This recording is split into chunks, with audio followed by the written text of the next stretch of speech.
It sounded all too familiar. I also tend to give provocative presentations on things, and I'm sure this will not be much different from my typical experience. But I want to start this presentation with a question. I'll also end the presentation with this question.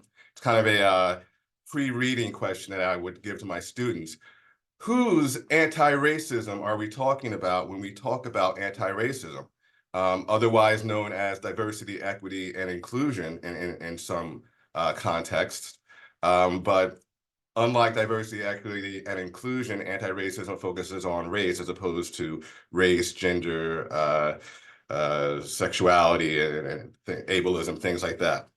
So I ask who's anti-racism because although DEI is coming under fire, not just in America, but in other countries in the Western world, there are ways of doing it right. In fact, I'm going to get out of this right now and show you Oakland University in Michigan just put out something today saying, listen, we're not trying to get rid of DEI, we're trying to do it right. And we recognize that it's being done wrong in various situations. So they say critics from both right and increasingly the left, I'm glad they said that too. This is not just a right-wing versus left-wing thing at all. Charge DEI with indoctrinating students, repressing alternative viewpoints, and undermining academic values. Many states have passed anti-DEI laws focused on state colleges and universities. Moreover, in the wake of the October 7th Hamas terrorist attacks, many have also criticized DEI for helping to cultivate anti-Semitism. All that is true, and the bad kind of DEI that I'll be talking about today does perpetuate those things. Later on in this article, the authors, and this is the college president and 3 faculty members, they say this after concluding that campuses should promote inclusion by recommitting themselves to robust free speech policies. They write, some DEI programming can promote ideological conformity by presenting contested concepts around identity and oppression as indisputable. This can cause people who question those narratives to be labeled as bigoted or insensitive, which contributes to self-censorship, conformity, and exclusion. We should judge ideas by their merits and not by their proponents' identity and status. To do otherwise would be to reason in an insular circle that is immune to outside evidence and which sacrifices the academic mission of higher education.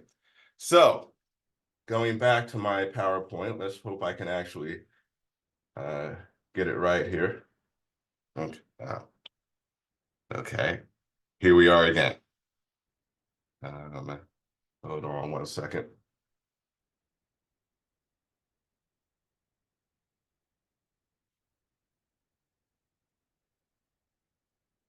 That's odd. I mean, is it fine to do it this way? Yeah, I mean, it's okay. I think, oh, now it's good. Now we Yeah, can we're see. good. We're good. Okay. All right. Sorry. So I ask who's anti-racism because as the article just suggested, there are different ways of going about this. There's for lack of a better way of putting it right now, a good way and a bad way, right? The bad way is anti-racism or diversity, equity, and inclusion. I'll be using that term going forward as well. Is undergirded by something called critical social justice, which I'll try to explain throughout this presentation. But right now, ask yourself, who's anti-racism? When somebody says we're doing anti-racist work, we're doing DEI initiatives or things like that, who's DEI, right? The DEI that the president and faculty want to promote, or the DEI that is very illiberal and, well, itself kind of racist, right? Which is why I named this presentation, Anti-Racism is Anti-Everything Except Racism, reemphasizing individualism and agency in education. So, let's just get rid of this here. Thank you. Sorry. So, a racism by any other name What I mean by this, there is traditional racism, and then there is what I call prescriptive or proscriptive racism. I'll shorten that descriptive a little bit later on. Descriptive racism is traditional racism, prejudice based on beliefs on how racial groups typically act. Um, Thinking that a group of people is inherently inferior to you, that's the traditional racism, right? And an example here, a Black professor in the math department, he's surely teaching Black math. Prescriptive, proscriptive racism is a little different. Prejudice based on how people should act, prescriptive, or should not act, proscriptive. A Black professor in the math department, what does he think? He's white or something? He better be teaching Black math. So you see, it goes from I assume he's doing this to he's Black, he should be doing this. And if he doesn't, there's something wrong with him, right? I've shortened this to say scriptive instead of saying prescriptive/proscriptive all the time. So when I say scriptive racism, I mean that. And lest you think my math example was just something I pulled out of thin air, there is something called equitable math, ethnomathematics. Yes, Black kids learn math differently from white kids, right? This is part of the identity focus that comes out of the negative form of DEI. But I want to share a more popular example of prescriptive racism. And this comes from a politician whose name is escaping me at the moment. It's at the tip of my tongue, but I can't really remember. It'll come to me later. Well, I tell you what, if you have a problem figuring out whether you're for me or Trump, then you ain't Black. So what's going on here? This person has a prescription, right? A prescribed set of behaviors and attitudes and values and beliefs attributed to Black people, right? And if they don't abide by those behaviors, those values, those attitudes, well, they're not authentically Black. This is prescriptive, or as I'll say throughout, scriptive racism. This is akin to, well, it basically is the no true Scotsman fallacy. No true Scotsman fallacy, an attempt to dismiss clear proof that refutes beliefs about a group or people by rendering it atypical or categorically flawed. This fallacy is also known as an appeal to purity, right? An appeal to purity. I think that's a dangerous way of putting things, right? Pure blood, pure race. Sounds familiar, right? Here's an example. Jim says, no true Philadelphian cheers for the Dallas Cowboys. Joe says, my uncle roots for the Dallas Cowboys and he was born, raised, and still lives in Philadelphia. Jim says, well, no true Philadelphian cheers for the Dallas Cowboys. All right, so although Jim is right, it's still technically a logical fallacy called the no true Scotsman, and that is what scriptive racism is. It's applying the no true Scotsman fallacy to race. So what is essentialism? What prescriptive racism is essentialism. You're essentializing a group of people, right? Now, as Gayatri Spivak once said, you can have strategic essentialism. And that basically means that when a group is trying to fight for particular civil rights, it's better to band together as a single unit because there's power in numbers, right? And when that civil right is acquired, you relinquish the essentialism and recognize individuality. The problem with essentialism without the strategic qualification is that, well, it leads to scriptive racism. Here is Anne Phillips' definition of essentialism. She wrote an essay, a very short and to the point essay about kinds of essentialism. And she says, essentialism is the treatment of certain characteristics as the defining ones for anyone in the category as characteristics that cannot be questioned or modified without thereby undermining one's claim to belong to the group. The normative weight is sometimes imposed from the outside by people so mired in their stereotypes that they find themselves compelled to recategorize those who display aberrant behavior. So the politician, the white politician whose quote I shared earlier, is an example of that. Somebody from outside the group saying people in that group need to behave a certain way. unable to cope with the idea that activities, interests, or qualities considered intrinsic to one category of person might be found in people belonging to another. They simply recategorize the person as inauthentic. The more damaging cases are those where the normative weight is imposed from within the collectivity, such that people find themselves repudiated by what they had continued to consider their own community. So this comes from people within the group in question and outside of the group in question.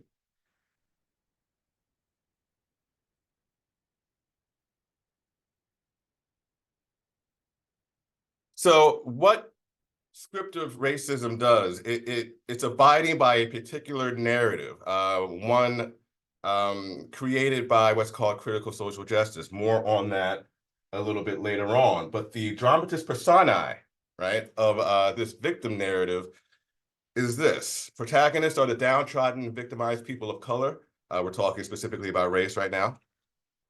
Antagonists, white people, hegemonic, privileged, who do not feel like victims. Allies, white friends of the protagonist.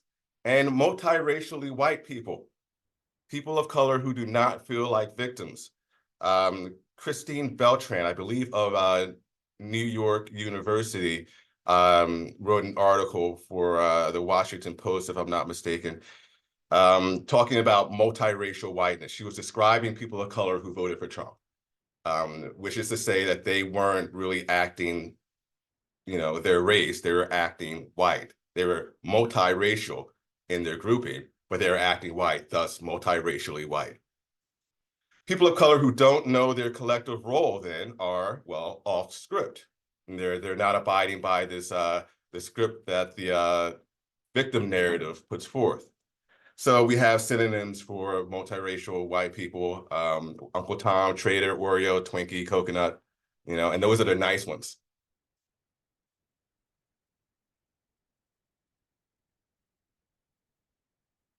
So what is this script? What are the prescriptions for race and racism? Well, they vary based on race, right? But we can get a lot of information from this infographic on the aspects and assumptions of white culture in the United States. This was famously or infamously put on the Smithsonian website as an example of, well, how to do anti-racism, how to do DEI. Let's look at these aspects of whiteness and see how white culture is inherently oppressive to people who aren't white. So what does this suggest? So in order to be a typical white person, I guess, you have to believe in rugged individualism, self-reliance. Individualism is primary unit. Independence and autonomy, highly valued and rewarded. So on and so forth. Competition, be number one, win at all costs, winner-loser dichotomy. Justice, communication, King's English, okay. Holidays, certain historical focuses, Protestant work ethic, emphasis on scientific method. Let's take a look at this. Objective, rational, linear thinking. That's a white thing, strongly suggesting that it's not a Black thing. Cause and effect relationships. Quantitative emphasis. Let's skip around here. We don't have all day for this. So time, adherence to rigid time schedules, time viewed as a commodity. Future orientation, plan for the future. Delayed gratification is a white thing. So when I, skip that snack before dinner so that I don't ruin my dinner, I'm acting white. I'm not delaying gratification so that I enjoy my dinner. Family structure, nuclear family, aesthetics, religion. Now, some of these things make sense, right? For a very long time, beauty was the white standard of beauty, right? And anybody not white wasn't in that category. I think that's changed substantially in 2024, but there was a time in the country where that was the case. There are more kinds of families than the nuclear family. There are families where the aunts, uncles, grandparents, everybody's under one roof, right? And I don't think that's necessarily a bad thing, right? So some of these things do make sense, but there's a time and place for self-reliance, independence, and autonomy. There's a time and place for having a competitive attitude, right? There's definitely a time and place for the concept of cause and effect. That's pretty much every time and every place. So this is a serious rundown of aspects of rightness put forth by Judith Katz, a social worker who wrote extensively on these things. And from there, we can finally get into critical social justice. So that script of whiteness suggests that to expect those things from people of color is inherently racist in itself. Critical social justice basically says, well, it's the victim narrative I talked about before. Racism is systemic. Western civilization is structured for the express purpose of maintaining white superiority, right? That's the main purpose. It's not, a corollary. It's not a byproduct. It's the main purpose. The world can be split into oppressor, i.e. white, and oppressed, i.e. non-white. These are some of the primary tenets of critical social justice put forth by Robin DiAngelo, somebody well known for her work on whiteness and white superiority and racism. The primary tenet, the one in bold here, says the question is not did racism take place, but rather how did racism manifest in that situation? Which is to say that racism is always already going on, right? Whenever there is an interaction between a Black person and a white person, for example, somehow that interaction is racist. If you can't see it, it's because you're not looking hard enough, or you haven't been trained properly to see it. Some of the other tenets, the racial status quo is comfortable for most whites, therefore anything that maintains white comfort is suspect. White professors will be seen as having more legitimacy, thus positionality must be intentionally engaged. I believe that was mentioned during the Q&A in the last presentation. You can mistreat somebody, or you don't have to talk to somebody or something like that because of their positionality as a white person, right? Apparently to be white is to be in the position of privilege and superiority at all times. That's the idea here. Last, resistance is a predictable reaction to anti-racist education and must be explicitly and strategically addressed. Resistance, what does that mean? It means critical inquiry, right? It means asking a question. It means when somebody relays their lived experience to you and you say, wait a minute, there's something in your story that doesn't quite match up, that's resistance, right? So, basically having an authentic conversation can be considered resistance here. So these are the primary tenets of critical social justice. There are more, but I wanted to share the ones that are most problematic. The problematic form of DEI is the form of DEI that is undergirded by these tenets, the tenets of critical social justice. So Michael Mills of the Society for Open Inquiry and Behavioral Science has put together an infographic comparing critical social justice to what he calls liberal social justice, or the kind of social justice we're used to, the kind of social justice we think about when we think of the civil rights movement of the 60s. Nuanced, true, but aligned much more with liberal than critical social justice. So we see here in the left side,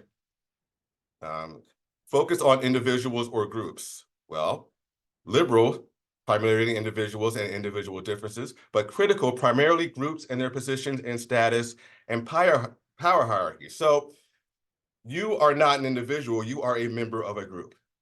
And that group has certain behaviors that are expected of them.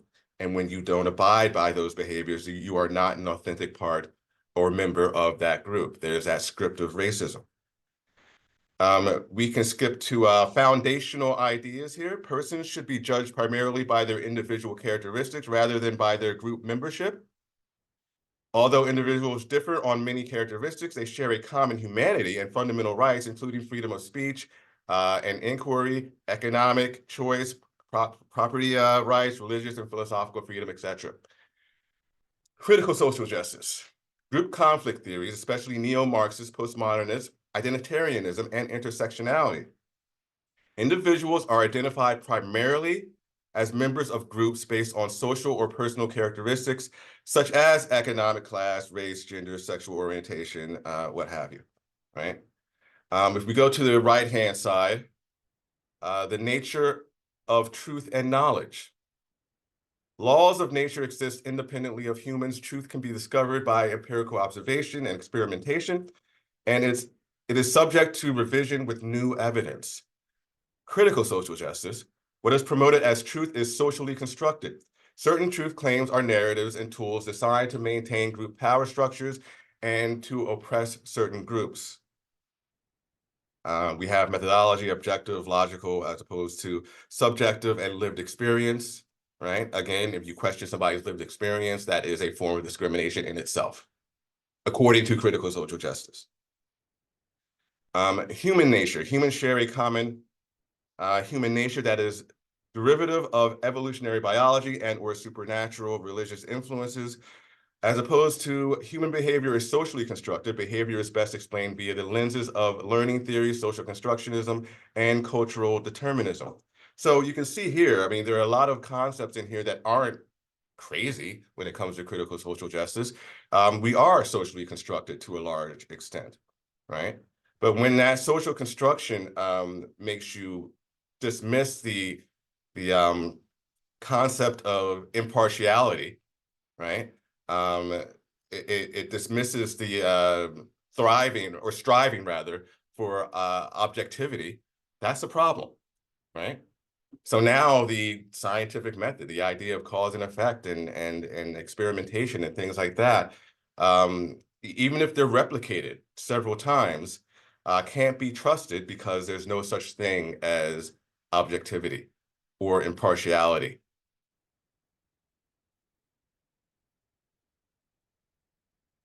This is how anti-racist or DEI initiatives undergirded by critical social justice manifest in education. This is just one example.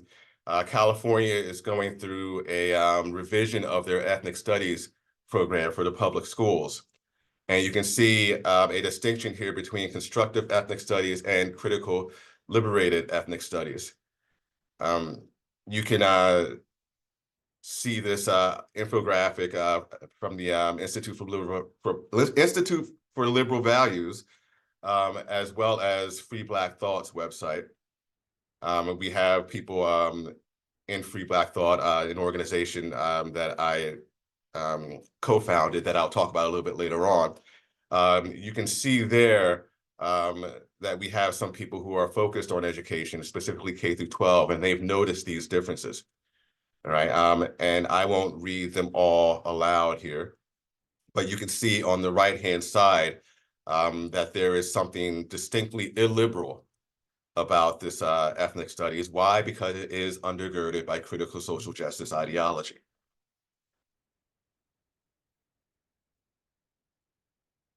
So, what do we have here? The ingredients of anti-racist disempowerment or DEI disempowerment. We have critical social justice. We have scriptive racism. We have strict narrative allegiance. The narrative I showed you before, the dramatis persona I showed you before. No true Scotsman fallacy, basically scriptive racism. And there we have it. So what I want to do now is stop telling and start showing. I want to show how critical social justice is manifesting in higher education. A primary conference in my field is the Conference on College Composition and Communication. It is the flagship, it's the biggest conference in my field of rhetoric and composition. And I want to show you a back and forth in a Q&A from a presentation a few years ago at this conference. So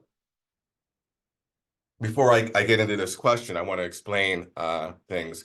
The panel was discussing, well, anti-racist education in writing, right? How do we teach writing? How do we instruct in composition in ways that are anti-racist, explicitly anti-racist? And then again, when I say anti-racist, I'm talking about contemporary diversity, equity, and inclusion applied to pedagogy, which is to say critical social justice applied to pedagogy. During the Q&A, and one of the professors attending asked this question. One of the topics in the panel was the idea of standardized English and how expecting standardized English from students of color was inherently racist in itself. A concept called code meshing was discussed, in which you combine a student's home dialect, right, with what's called standard English, or at least modern United States English, right? And allowing students to write like that, or allowing students to write completely in their home dialect, right? This is a thing that's going on, especially in my field of rhetoric and composition. The question asked by this professor is this: what do we do with their resistance to code meshing? For example, in our writing classrooms, when it comes from our BIPOC students. I ask because my attempts to encourage students to use their home dialects in writing, Black students in particular, often resist those practices as setting them up for failure, which only reflects how ingrained they are in a system that is inherently racist, that they become unable to trust efforts to resist standard American English as the only way of writing and composing. So these students are paying tuition to take a class and learn something they don't already know, or they don't know well enough, right? Or they don't know well enough for a college experience, right? Apparently, wanting to learn standard English is a pathology, right? If you're a Black student, you should want to write in Black English, Ebonics, African-American Vernacular English, whatever you want to call it. The professor here says home dialects, this is prescriptive racism, right? He's looking at students and assuming, based on how they look, what their home dialects are, or what their attitudes about standard English are, right? He's making assumptions based on skin color. That used to be a bad thing. Now it's a virtue, apparently. Prescriptive racism. So this is the question from the professor, and here is the answer from the panelist being questioned. This is a long answer. I put it in parts. This is part one. I hear a real savvy student thinking, I came here just to get stuff to succeed.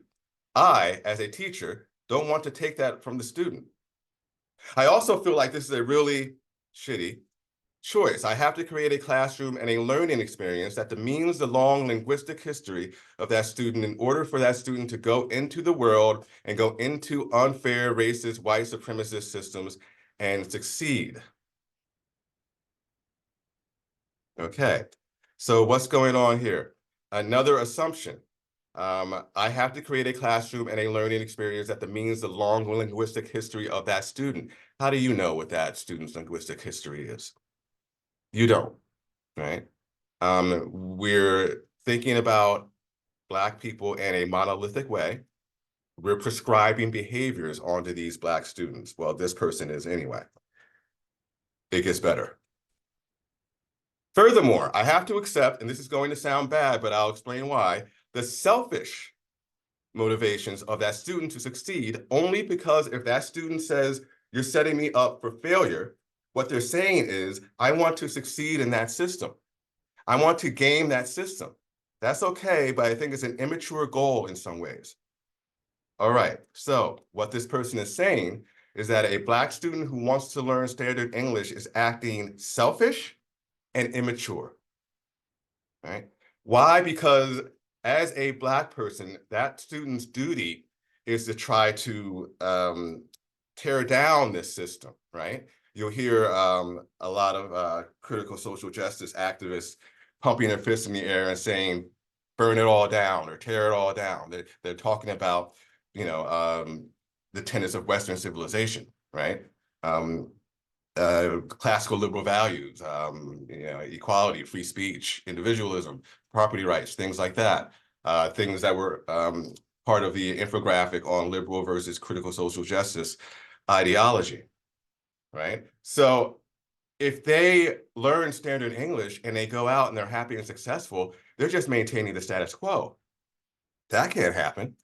So this professor here has an agenda that he is not ashamed to talk about here.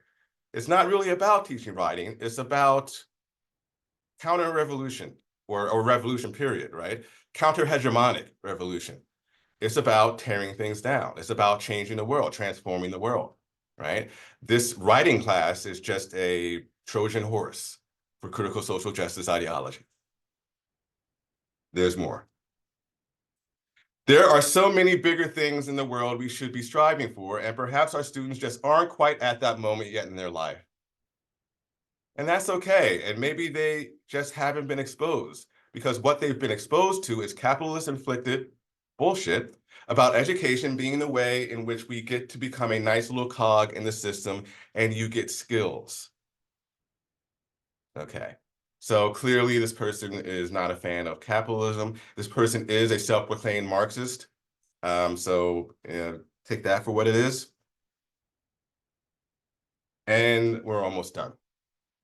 It's never going to be enough, man. You're going to go out and you're always still going to be Black, or you're always still going to be Latinx, or you're always still going to be something else. That's just not quite it. You can mouth the words that are white, but they're coming from a Black body.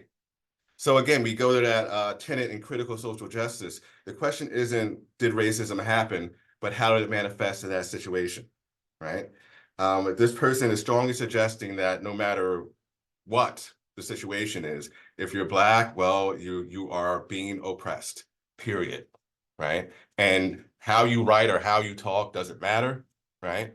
As if how you write and how you talk is supposed to be this panacea, this magic bullet to solve all discrimination. Nobody said that, and if people are saying that, then the problem's with that statement, right? Not with Black kids learning standard English.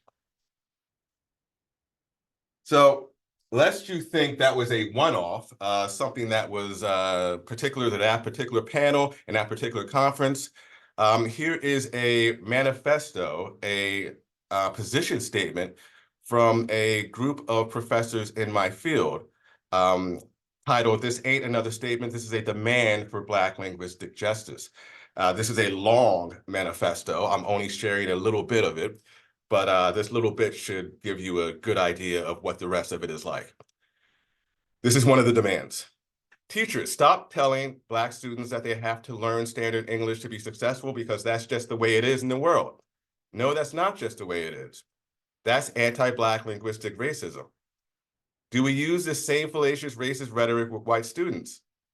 Will using white mainstream English prevent Black students from being judged and treated unfairly based solely on the color of their skin? Make it make sense. Don't mind if I do. So do we use this same fallacious racist rhetoric with white students? Yes. Well, it's not racist rhetoric, but yes, we expect them to also write in standard English or something comparable to standard English. Geneva Smitherman is a linguist who says language of wider communication, which is to say that it's not strictly strunk and white King's English, but it's recognized as standard English, right? They also get bad grades if they don't do that in their writing. Secondly, will using white mainstream English prevent Black students from being judged and treated unfairly based solely on the color of their skin? No, but it's also not supposed to. All right, this is a skill that you learn because it may come in handy one day in civic and professional contexts. It's not supposed to stop a racist cop from doing racist things, right? It's not supposed to, bridge the gaps, the disparities between Black people and white people when it comes to, salaries or education or something like that, right? It's not supposed to do that. It's a tool for communication. Another position statement from my field, citation justice. It's exactly what you think it is. Citation is not only a way we build ethos and credibility for making arguments, but perhaps more importantly, a decision to amplify some voices over others and an argument about whose voice and perspectives are valid, credible, and worth drawing from as we build knowledge in the discipline. Selectively, choosing who to acknowledge is not only an ethical consideration, but also a way of limiting and or expanding the range and scope of what it means to make and share knowledge within and across the field of rhetoric, composition, and writing studies. I honestly don't think there are many professors out there who want to cite a Black scholar because that scholar is most relevant to the argument he's making, right? And says, you know what, I want to cite him, but he's Black and I'm racist, so I'm going to go with this guy, making my paper not as strong, but at least I can maintain white superiority. I don't think anybody's doing that. And if they are doing that, they got bigger problems than citation, right? Or education at all. They need psychological help. I've been told to cite Black people more in my work if I want to get published. I am Black. Can't my Blackness count as something? No? Well, if it can happen to me, it's happening to other people. In fact, some editors are requiring citational diversity statements. Yes. A statement you submit along with your essay saying how you try to have as diverse of a works cited page as possible, right? And that you are dedicated to doing this henceforth. So that's the bad news. That is how critical social justice is manifesting in higher ed, in my field anyway. But you can imagine how it's manifesting in other fields. It's even happening in the medical field. I co-wrote an op-ed with a colleague here at Cato, Jeff Singer, on that very thing. DEI in the medical schools, taking time away from actually learning medical practice, right? And taking time away to do these things, to abide by those lists of tenets I showed you earlier, right? But what is anti-racist empowerment? We've been talking about disempowerment, right? We've been talking about doing it wrong.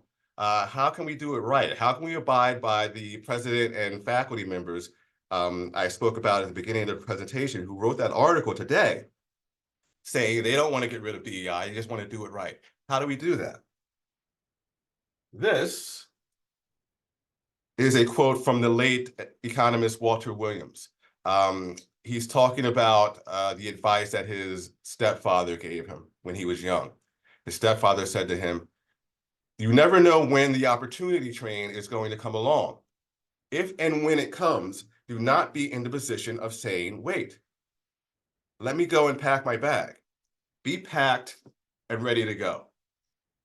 Right? So when I am teaching, I imagine I'm helping my students pack that bag, right? I'm giving them skills in communication and rhetoric and writing so they can put it in their bag and be ready with that bag when the opportunity comes. Because as I said before, something like standard English might come in handy one day, and not just in the workplace, but in, civic life as well.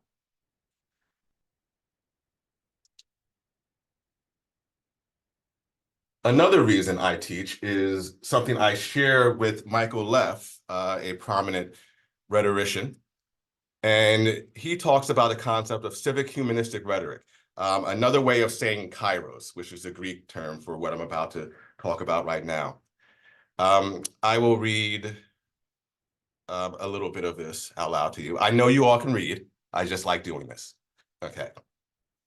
To teach rhetoric within this perspective of civic humanistic rhetoric invites attention to the situated character of discourse and to the way that the context of particular situations limit and enable discursive performance. So that's what rhetoric is. Aristotle defined it as the ability in any given situation to discern the available means of persuasion. So each situation is going to be different for you, right? This also implies that we are individuals with individual knowledge, skills, right, propensities, things like that, and we gauge our audiences to the best of our ability before talking or writing. I'll continue. The context is a complex, interconnected network of circumstances that may be conceived in different ways generally and always assumes a different and unique configuration in each case, but normally includes recognition of the time, place, and occasion, the issues and subjects under consideration, the persona of the rhetor, the composition and the character of the audience, and the presence of opposing rhetors and attitudes. So what is this saying? This is saying that, excuse me, this is saying that each situation is different and you have to look at the contingencies of that situation to speak accordingly. You don't have the same thing for every audience, all right? You don't have the same idea because you're Black or because you're white or something like that. Things change based on situation. That is what rhetoric is all about. Operating within this matrix of contingent circumstances, the rhetor seeks to adapt the discourse to its end, and the end is connected somehow with influencing the audience. And then he talks about the goal of a rhetoric teacher and things like that. So what do we have here? We have recognition that how you speak or write will depend on the situation. There are situations where a Black student who is comfortable with Black English will gauge the situation and speak or write in Black English because he or she can, right? If the focus is getting one's point across, right? If the focus is, displaying the ethos or the credibility in a certain situation, right? And there will be times when another dialect is favored. It's all about persuasion. It's all about getting your idea across to the audience. What's the best way to do that, right? It's not about succumbing to white superiority.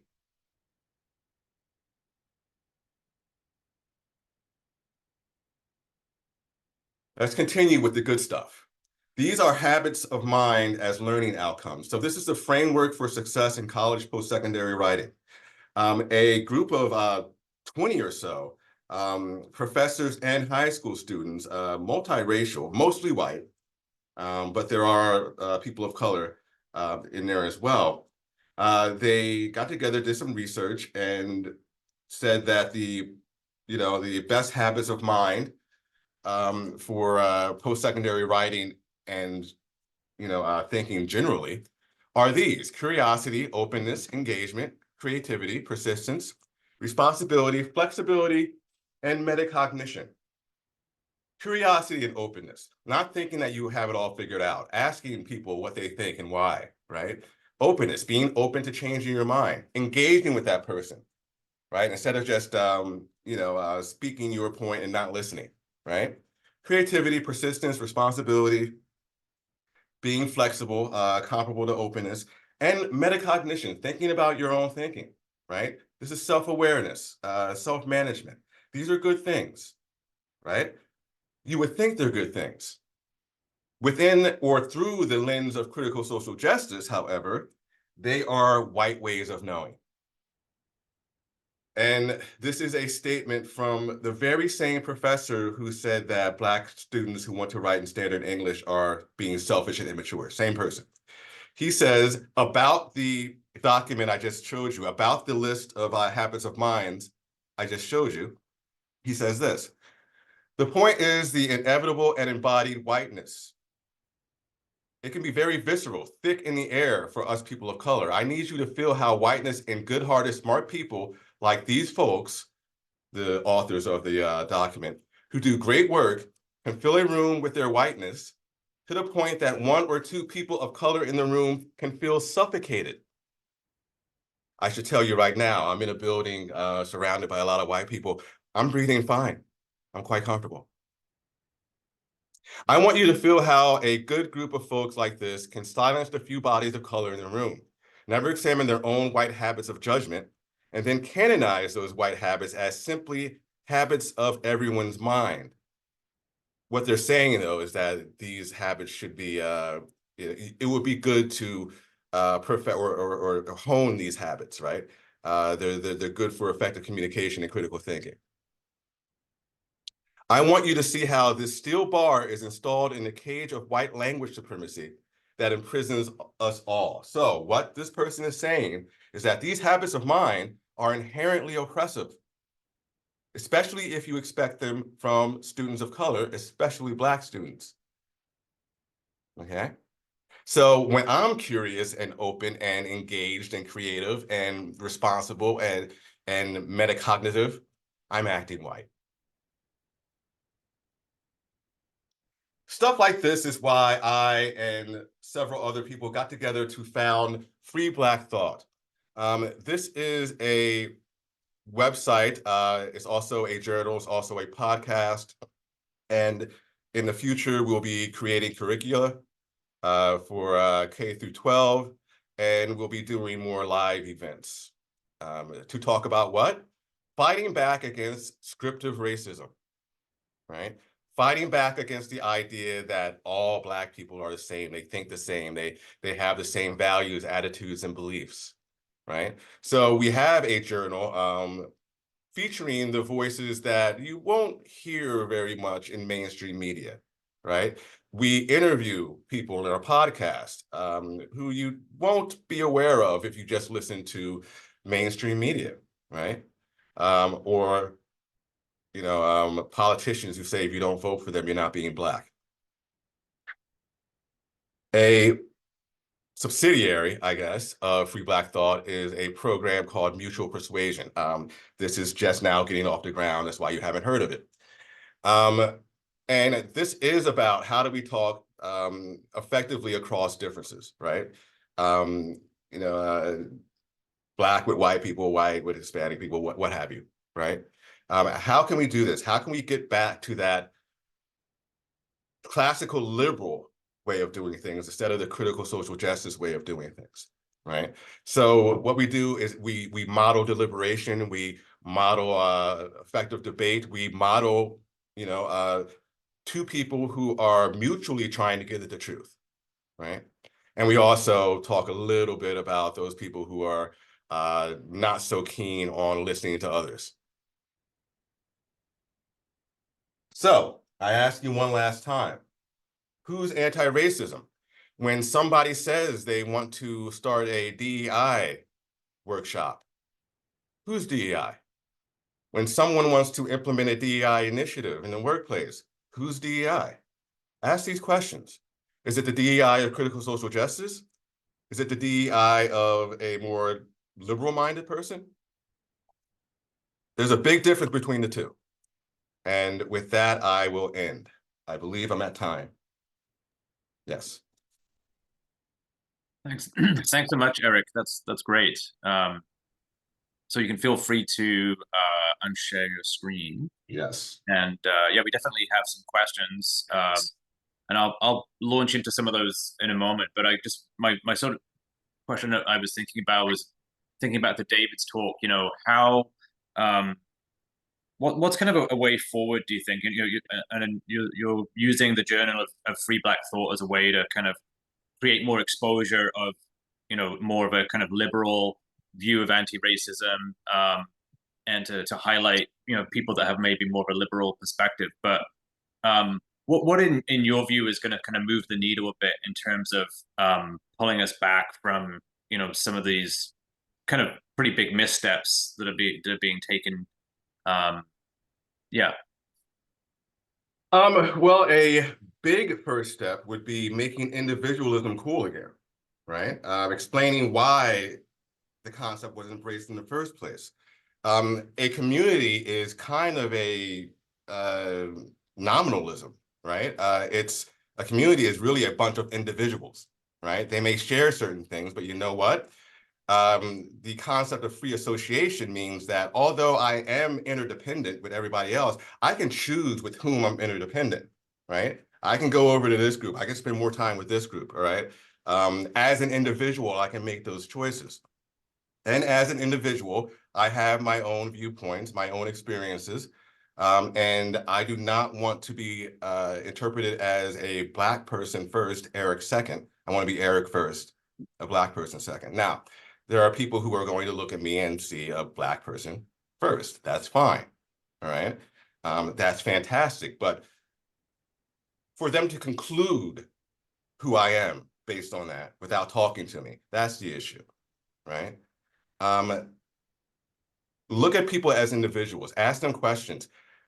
Embrace the habits of mind I just showed, especially curiosity and openness and flexibility and metacognition, right? These are all aspects of personal empowerment as well as critical thinking skills.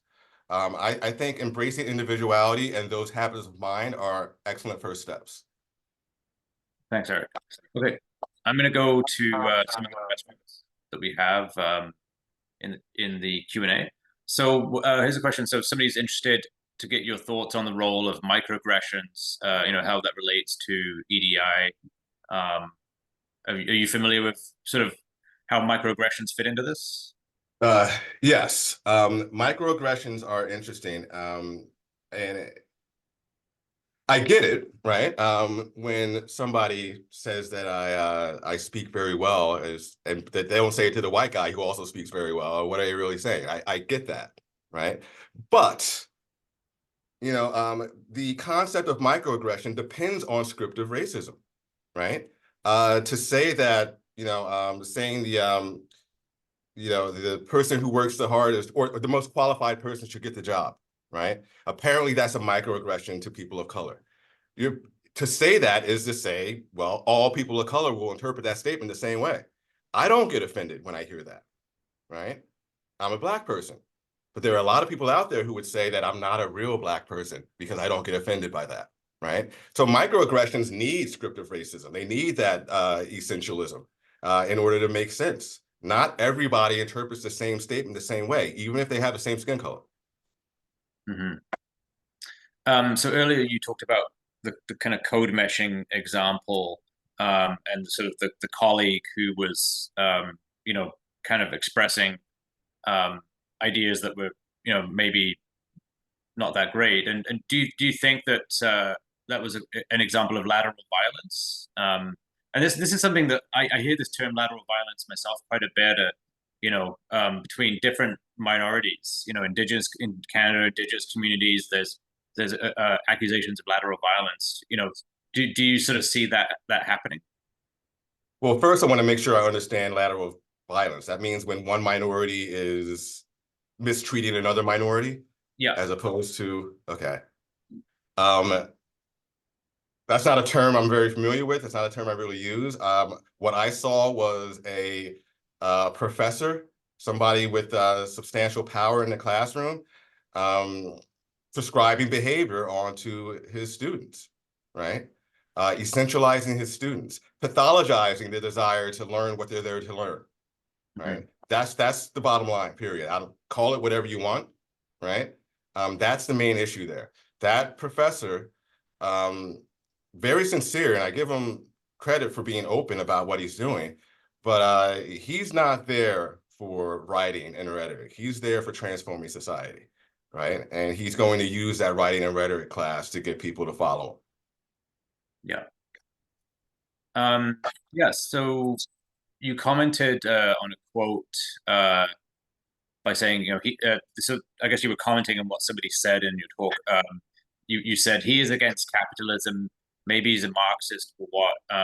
So the question is, so given that Karl Marx most known work is called Capital, where he discussed such social phenomena like class relations and economic underpinnings of capitalist society, could you please elaborate on your comment, and how does your comment relate to EDI? So I guess the question is, how, your comment on sort of maybe upon wondering if somebody was a Marxist, how does that relate to EDI? I guess is the question. Well, I was just sharing what he said. I mean, he is a Marxist. He's a self-proclaimed Marxist. He writes about it extensively.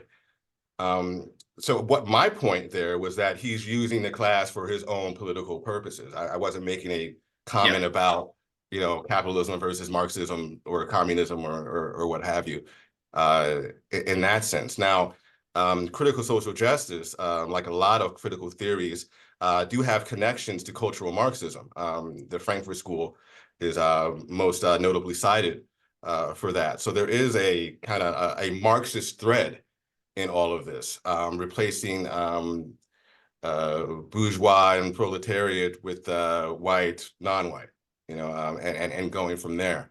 But that wasn't the point of that excerpt. Okay, great. So another question is, so Canada has made a lot of progress in supporting minorities, but we have a lot of work to do. So how would you respond to the fact that we need to pay attention and understand the challenges faced by those who experience not only disability, but also a range of social identities and circumstances, such as being a woman, an older person, racialized, indigenous, homeless, transgender, or a person from the LGBTQ2+ community? Shouldn't we all challenge our implicit biases? Yes, we should. That's metacognition, right? That's one of the habits of mind that I favored a few minutes ago. We should all be self-aware. We should all try to figure out why we think what we think, where that thought comes from, right? Why we continue to have that thought, right? We should not try to project our ideas onto people without even knowing them, right? So the way to deal with, to help those people, first and foremost, is to not be scriptively racist or scriptively essentialist, right? Not say, oh, you're from the LGBTQ community, so you must feel like this or you must feel like that. If somebody says, hey, I'm being oppressed because of this, that, and the other thing, right? And okay, well, let's fix that, right? But to say, well, you're gay, so you're always oppressed at all times, right? The critical social justice tenet that, oppression or discrimination is always already happening, right? That's not good, right? That's not thinking. That's abiding by a us versus them narrative, right? So that's something I don't want to do at all. So yes, discrimination and oppression in any way should be dealt with. Of course, I'm not saying otherwise. I just don't like the ways it's being dealt with these days. Yeah, yeah, and that is kind of a pushback that it's very difficult to kind of speak about some of the issues of EDI, because then people come back with, okay, well, don't you care about Right. these minorities and everything? Yeah, for sure.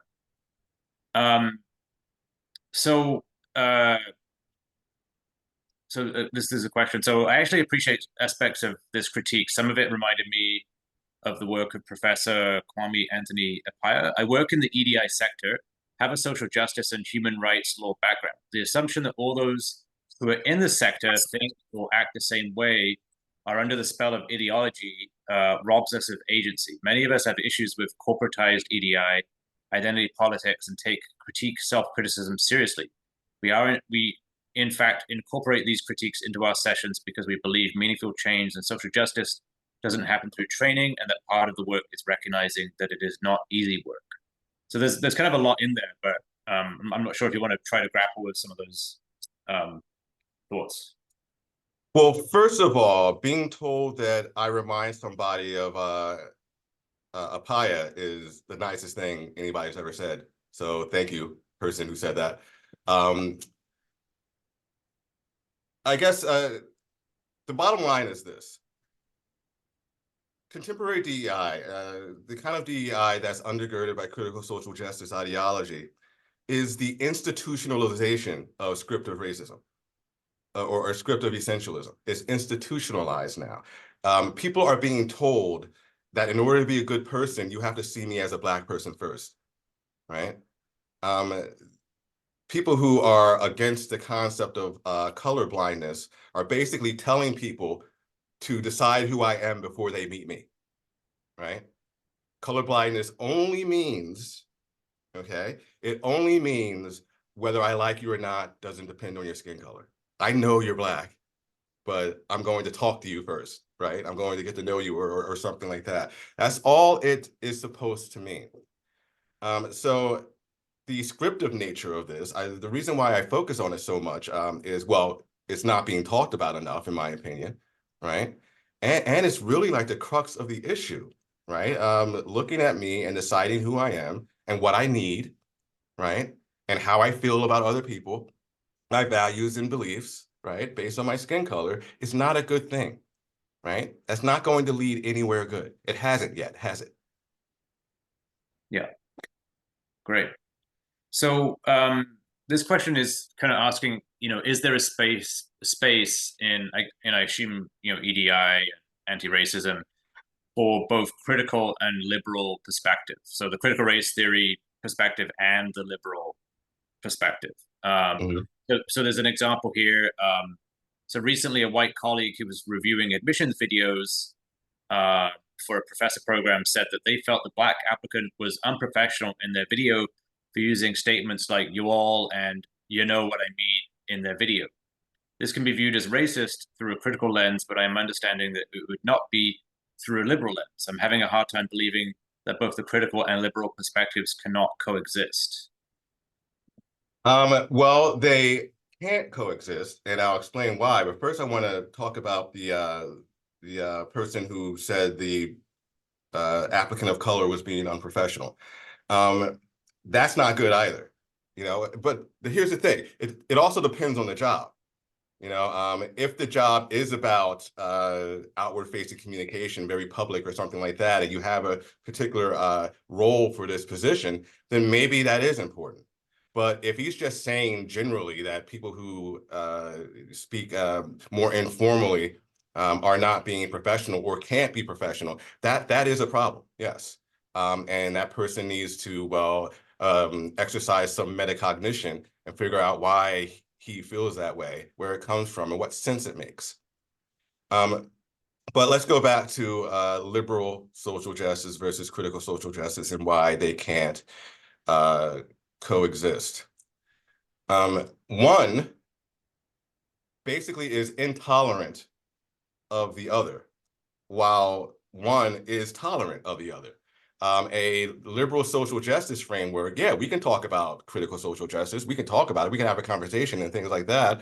And I can ask you questions, and you can ask me questions. The critical social justice proponents, however, see certain questions as resistance, right? They see certain interactions as inherently oppressive, right? Certain things aren't supposed to be said. In fact, when they are said, we need to deal with them swiftly, right? That was that tenet about resistance that I showed when describing critical social justice. So the fact that one side, you can talk about the other side, but the other side thinks talking about the other side is anathema. I mean, that suggests to me that they don't really go together well, right? One is open and flexible and curious, right? Those habits of mind, and the other much less so. Yeah, great. So I'm again thinking back to the previous talk by David.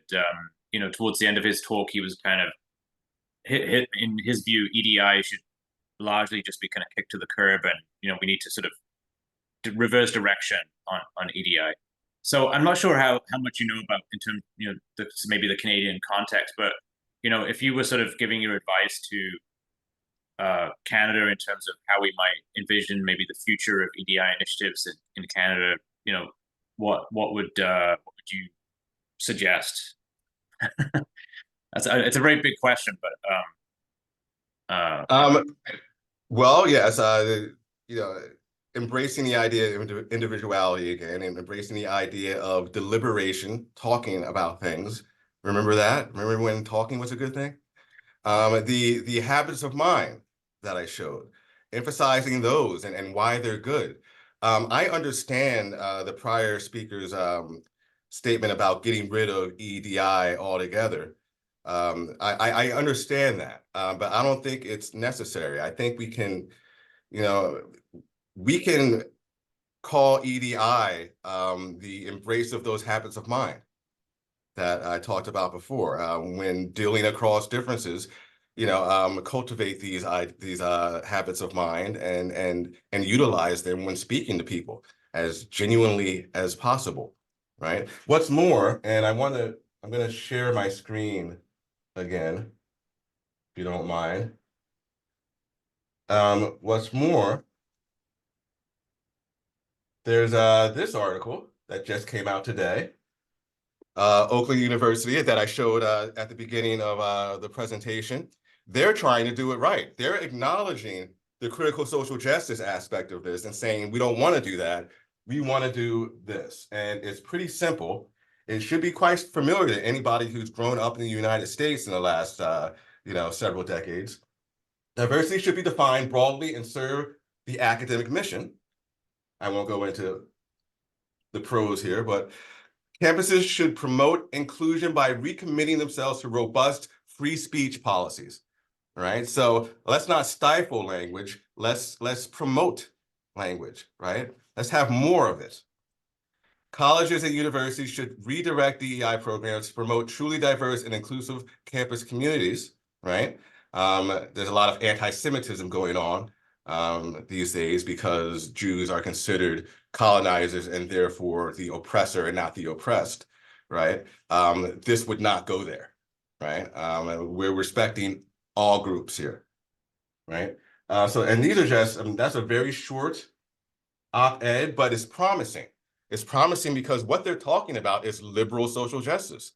What they're talking about is, appreciating the concepts of individuality and free speech and equality, freedom of expression, things like that. And it's a strong faith in deliberation, right? It's a strong faith in having a conversation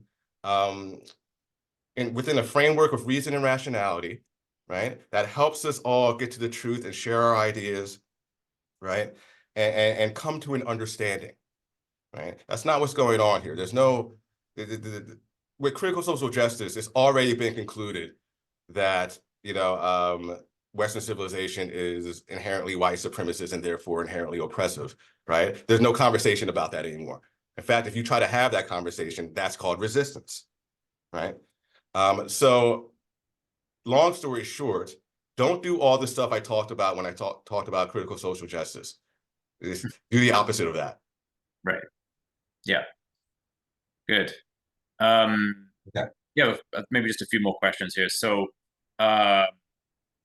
one question is I've noticed that the DEI practices based on applied critical theory assume that identities of African and indigenous descent are monolithic and share the same experience of racial discrimination based on USA history. Would you care to comment on how the forms of DEI you critique erase many histories? It seems to me that the complexity may have a place in more fruitful approaches to diversity and inclusion. And I think David kind of talked about this a bit as well, that we create these monoliths and it's not really accurate. Right. So the question is, what? How do we not create those monoliths? Yeah. So I guess the critical race theory approach is kind of oversimplifying, so saying that all Black people are the same and have the same Yes. history. That's kind of the history of Black people in the U.S. Whereas, obviously, they could be from Nigeria, other places in the Caribbean or whatever, and they would have a very different kind of history and culture. And so, I guess, is that being erased by this kind of critical race theory kind of approach? Yeah, the critical social justice, I would say, which overlaps substantially with critical race theory, but is a little different. It's a little broader. Yes, I mean, critical social justice doesn't work without descriptive racism. If you take out essentialism, it falls apart. It needs essentialism to make sense, right? So if you're going to do EDI, undergirded by critical social justice, then you are going to see people as monoliths, right? That's part of it. It doesn't work otherwise. So yes, a lot of this is erasing the individuality and the complexity of experience that we all have. Regarding Black people from Nigeria and African Americans, right? There is the success of Black immigrants from West Africa and the Caribbean has prompted people, proponents of critical social justice, basically, to create a new term, ADOS, American descendants of slaves, right? To distinguish them from the successful Black people who come over here and are happy, right, and are doing well and things like that.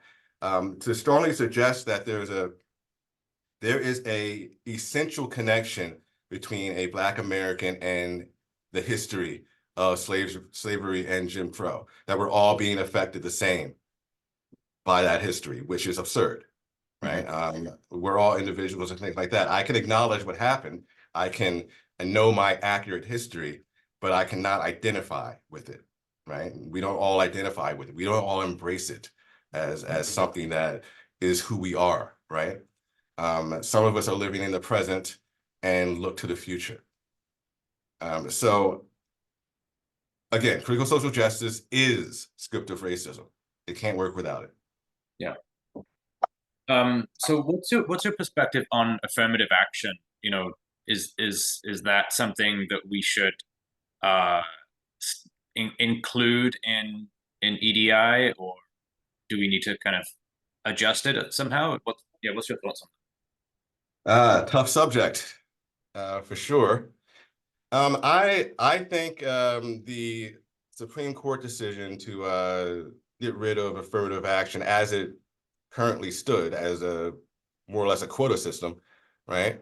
It is an opportunity for us to exercise our freedom of association, right? And kind of do things on our own from the bottom up, locally, right? I'm a big believer in taking care of things locally and not top down. There are, for example, a lot of the money that's being spent on EDI bureaucrats, right? Way too many per college campus. That could be put into outreach programs, right? Immersive programs. We don't just go to the students of downtrodden schools and things like that. We also bring them to campus. You know, here's what it is to be a biology major here. Here's what it is to be an English major. A lot of the retention issues among minorities in college is from a kind of culture shock, right? But if they're used to that culture from a young age, I'm talking middle school, you know, go that far. If they're used to it by then it's less of a strange land, right? And they're acquiring the merits necessary, right, to get into those schools because we're reaching them there, right? Not when they come here and it's kind of already too late and they have to play catch up. So I think it's an opportunity for us to do things like that. There are programs like that already, and they're doing pretty well. There's Take Charge in Minnesota. There's the Hidden Geniuses Project that focuses on STEM specifically. There are various others, and they're doing just that. And I've seen them work. You know, I've seen, you know, 100% college admission rates, you know, with all the students involved in the program, right? And it's legit, you know. So I don't see the eradication of affirmative action as necessarily a bad thing. I see it as an opportunity, and an opportunity not just for our students, but for us to realize our own agency, that we do have the power to put things together, that we can create our own nonprofits and get together with other people and do things correctly, right? Efficiently, effectively. I think it's good. Great. Okay, well, I think we're going to have to leave it there. Thanks so much. I mean, there's so much more. I could probably keep asking you questions another hour, but there's so much. But thank you so much for your presentation and for the questions, and it's been a great discussion. Really appreciate it. All right, thank you. Yeah. Okay, so we are going to go to a lunch break, and Eric, you're happy to, you know, you can stick around and listen to presentations, or you can head off and do your thing. But yeah, so we're coming back at 2 o'clock Eastern time for our afternoon presentation. So look forward to seeing you all then. Thanks so much.